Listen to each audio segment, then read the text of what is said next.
जिंदाबाद जिंदाबाद भारतीय समाज पार्टी जिंदाबाद जिंदाबाद जिंदाबाद हमारा है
वो पूरे देश में 165 राजा हुआ करते थे और ये राजा जिनकी हम जयंती मना रहे हैं, पिताजी बिहारी मल, माता लक्ष्मीबाई, 4 भाई थे।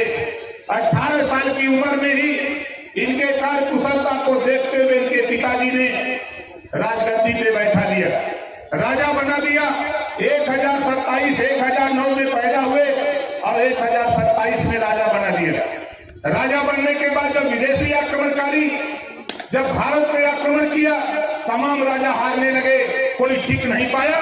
जब वो राजा बहराइच की तरफ कूच किया तो 40 किलो की तलवार चलाकर महाराजा सुहेलदेव जी ने नानपारा मैदान बहराइच में वही दफन कर दिया। आज भी इतिहास गवाह है। ऐसे वीर प्रतापी जो देश की एकता अखंडता को, देश को गुलाम होने से बचाया, ऐसे राजा के इतिहास को इतिहासकारों ने छुपा दिया। ऐसे इतिहास को पताल से निकाल करके साथी जमीन पे ला करके हमारे साथियों ने हम सब लोग मिलकर के खड़ा कर दिया। अब ये देश की राजनीति में भूचाल पैदा हुआ है। आपको बता दूं, अभी 26 जनवरी यही बीता है। देश की सर्वोच्च कुर्सी पर बैठी महामहिम द्रौपदी मुर्मू जी ने ट्वीट किया 26 जनवरी को राजभर महाराजा सुहेलदेव जी पर कि देश में एक ऐसा राजा पैदा हुआ जिसका नाम राजभर महाराजा सुहेलदेव की जयंती के अवसर पर पूरे देशवासियों को शुभ संदेश देने का काम देश के राष्ट्रपति महोदय कर रही हैं। ये किसकी देन है? आपके संघर्षों की देन है। आपने सुना होगा बगल के जिला गाजीपुर देश के प्रधानमंत्री आते हैं नरेंद्र मोदी जी, और नरेंद्र मोदी जी आके कहते हैं कि जब तक महाराजा सुहेलदेव जी के विचारों का भारत नहीं होगा तब तक देश तरक्की नहीं कर सकता है। ये आपके संघर्षों की देन है, ये आपके संघर्षों की देन है। अभी अयोध्या में जब भगवान राम के मंदिर के उद्घाटन के अवसर पर देश के प्रधानमंत्री आते हैं तो वहां सबसे ज्यादा अगर चर्चा करते हैं तो राजभर महाराजा सुहेलदेव जी की चर्चा करते हैं। क्यों चर्चा करते हैं? ये अभी हमारे साथी कुछ नहीं जानते। आप वो ताकत हो 40 किलो की तलवार को चलाते थे। आज के हमारे कुछ नौजवान, उनसे तो 40 किलो की तलवार नहीं उठेगी, लेकिन आप सोचो कि आज का जो नौजवान है उसका वजन ही 50 किलो 60 किलो होगा, और 40 किलो की तलवार चला करके महाराजा सुहेलदेव जी देश को गुलाम होने से बचाया। धन्य है बाबा साहब डॉक्टर अम्बेडकर। आपको तलवार चलाने का नहीं, आपको रिवॉल्वर चलाने का नहीं, ऐसा हथियार दिया कि जब देश ने देख लिया पूरे देश की हालत को तो देश के सारे रानी के पेट का ऑपरेशन कर दिया, और ऑपरेशन करके बता दिया कि अब रानी के पेट से नहीं बैलेट बॉक्स से राजा पैदा होगा। उसके लिए पावर आपको दे दिया, पावर आपको दे दिया। अब उस पावर का दुरुपयोग चालाक लोग, जिसको हम चतुरिया कहते हैं, बुधुआ समाज, गरीब, चतुरिया कहते हैं अमीर। ये बुधुआ जब ये समय आता है तो ये चतुरिया, बुधुआ, अमीर और गरीब एक मामला आके फंस जाता है। चतुरिया इतना चालाक है, एक बार पंचायत हुई बुधुआ चतुरिया में, पंच लोग जुटे तो पंचों ने पूछा कि का तू लोग कहो, का बात हो? कहा देश आजाद हो गया, बंटवारा कैदा कुछ न हो का, कला एक थे भैंस बा, एक थे कमरा। चला चौधरी लोग बांट देना कि बुधवा के दे देना मुहे कोरी के बता देना घास करा काटा मारा पानी लाई नवा होके कियावा और चुसरा कोरी के दे देना चतुरिया के कि तू दोनों टाइम खाली दूहे। अब सोच ला कमरवा का फैसला कहना कि दिन भर ले रहे बुधवा और संजा हुई तो दे रही चतुरिया के जाड़ा ओढ़ के जाड़ा काटी।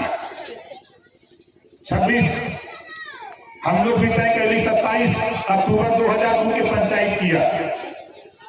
चतुरिया बुधवा को जुटाया, चलन चौधरी लोग जुटे।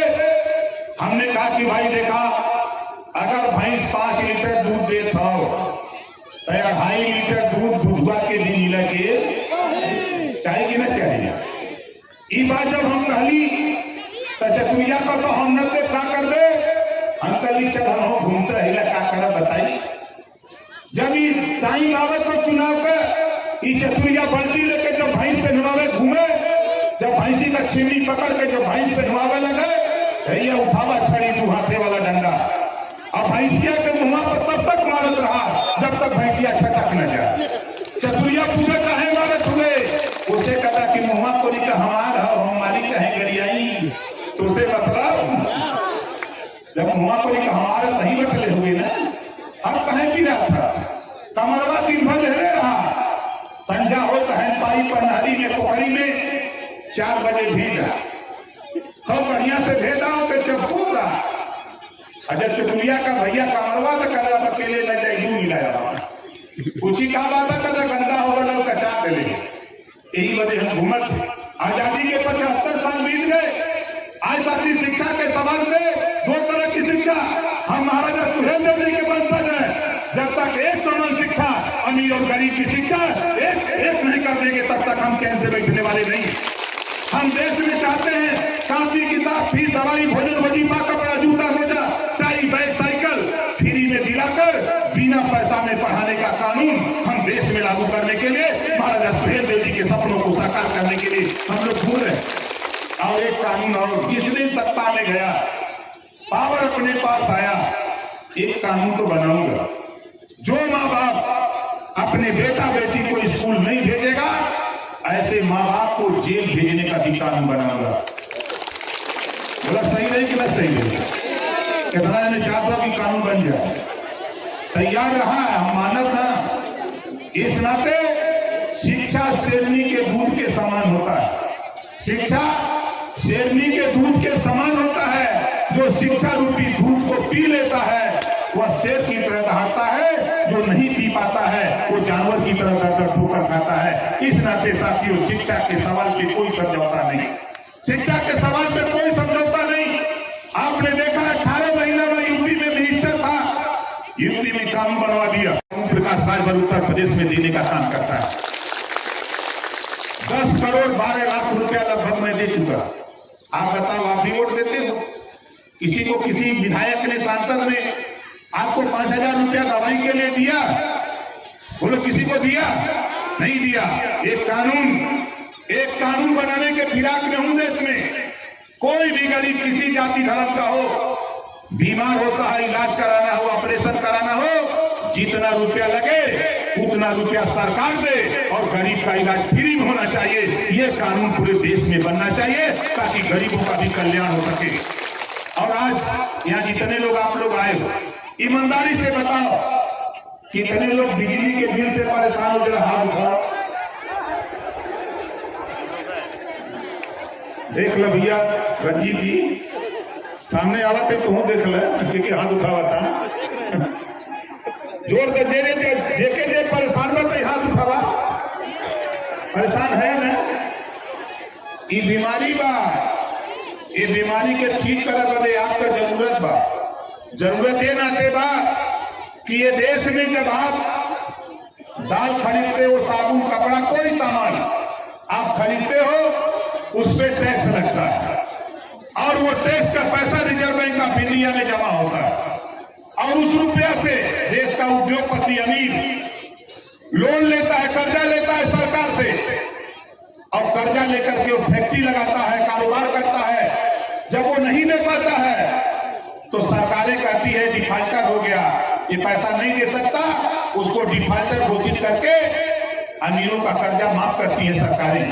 ओम प्रकाश राजभर कहता है, महाराजा सुहेलदेव जी का वंशज बोलता है, एक घरेलू बिजली का बिल जो गरीब नहीं दे सकता, जो किसान खाद बीज पानी के लिए लोन लिया नहीं दे सकता, उनको भी डिफाल्टर घोषित करके उनका भी कर्जा माफ करने का काम सरकार करे।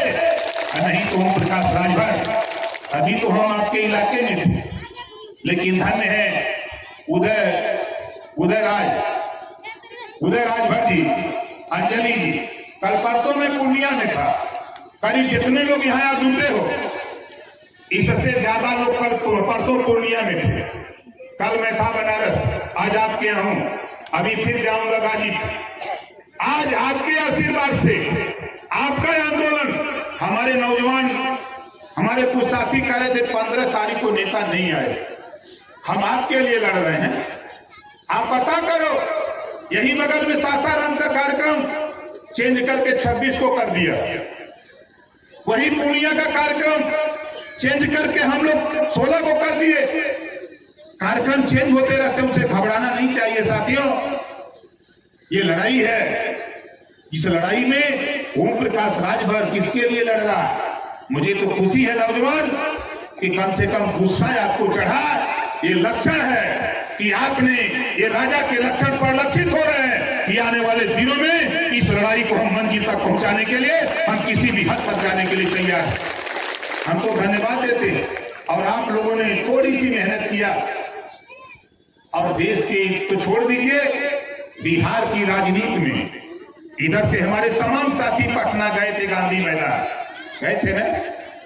बिहार की राजनीति में आपने भूचाल पैदा कर दिया। आज नीतीश जी, लालू जी, मोदी जी, सोनिया जी, सब लोग पूछ रहे हैं कि भाई ये कौन सी जाति है, ये कहां से लोग इकट्ठा हो गए।